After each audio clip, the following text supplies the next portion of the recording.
আমাদের জীবনে কি সেদিন কখনো আসবে না? আমাদের ভালোবাসা কি কোনোদিন পূর্ণতা পাবে না? তাহলে দেখে একসাথে এলি না কেন রাজু? একসাথে এলি না কেন? ভেবেছিলিস ব্যাপারটা চেপে যাবি, তাই তো? এইটার জবাব আমি দিচ্ছি। মা, তোমাদেরও মনে নিশ্চয়ই একই রকমের প্রশ্ন ঘুরপাক খাচ্ছে। মনেই হচ্ছে তোমার ছেলে এত বড় পাপ কেন করলো?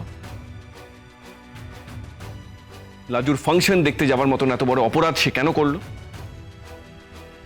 হ্যাঁ রে, উঠছে এই প্রশ্নগুলো আমার মনে উঠছে। কেন জানিস? কারণ বনলতা এই মেজাজটা শুধু তোকে দেখাচ্ছে না, ও আমাকে আর তোর জেঠিমণিকেও দেখিয়েছে।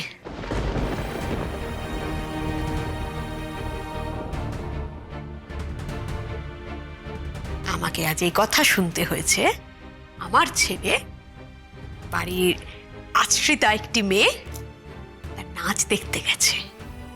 তুই নিজের বিবাহিত স্ত্রীকে অপেক্ষা করিয়ে তার কাছে না গিয়ে লাজুর নাচ দেখতে গেছিস।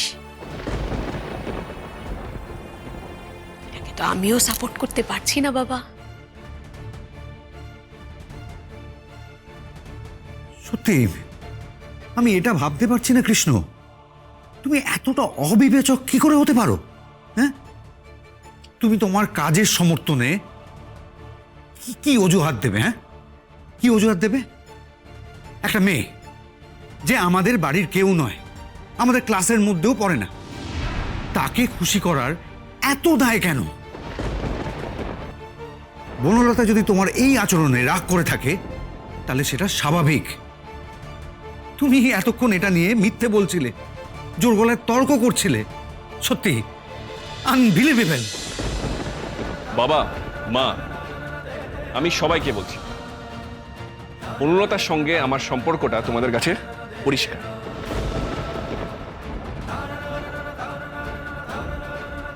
তাই আমি সে নিয়ে কোনো কথা বলবো না, কিন্তু লাজুর প্রোগ্রাম আমি দেখতে কেন গেছি আমি সেটা বলছি। আমি গেছিলাম কারণ আমি একটা মেয়ের সমস্ত স্ট্রাগলের সাক্ষী হতে চাই, আর আমি এটা চাইছি।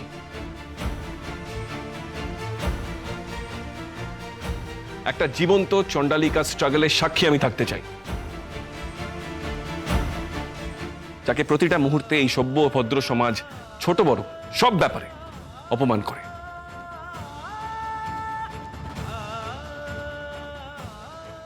তার সেই অসম লড়াইয়ের পাশে আমি থাকতে চাই, তাই আমি গেছি।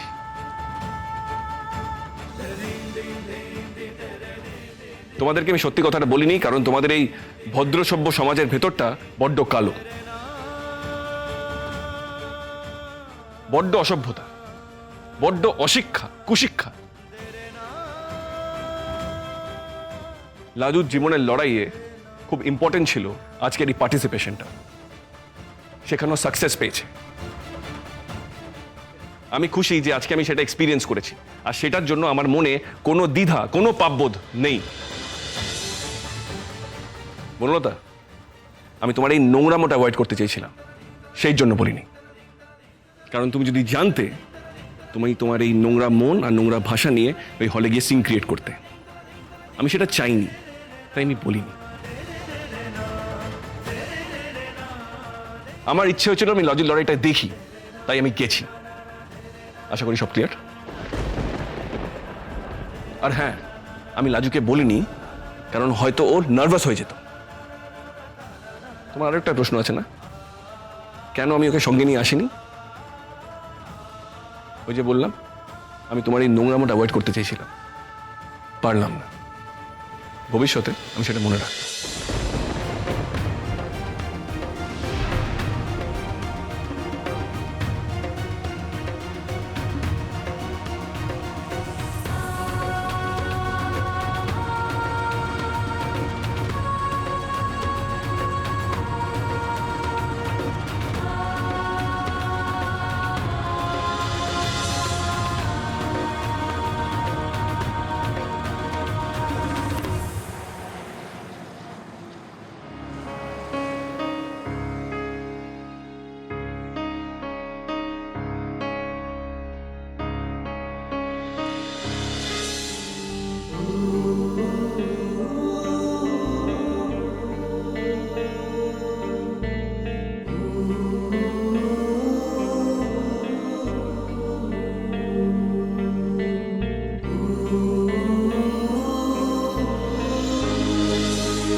আমি তোমাকে যদি এই ভালোবাসার দিনে এই ভালোবাসা উপহারটা দিই, তুমি কি বুঝবে আমার মনের কথাটা?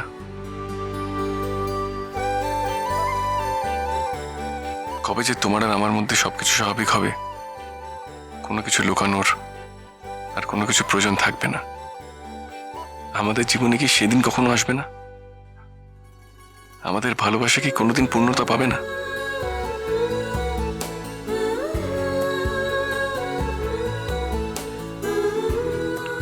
আচ্ছা, সকালে তো ঘুমাচ্ছে, আমি যদি চট করে নিচে গিয়ে এটা লাজুকে পরিয়ে আসি, কেউ কি দেখতে পাবে?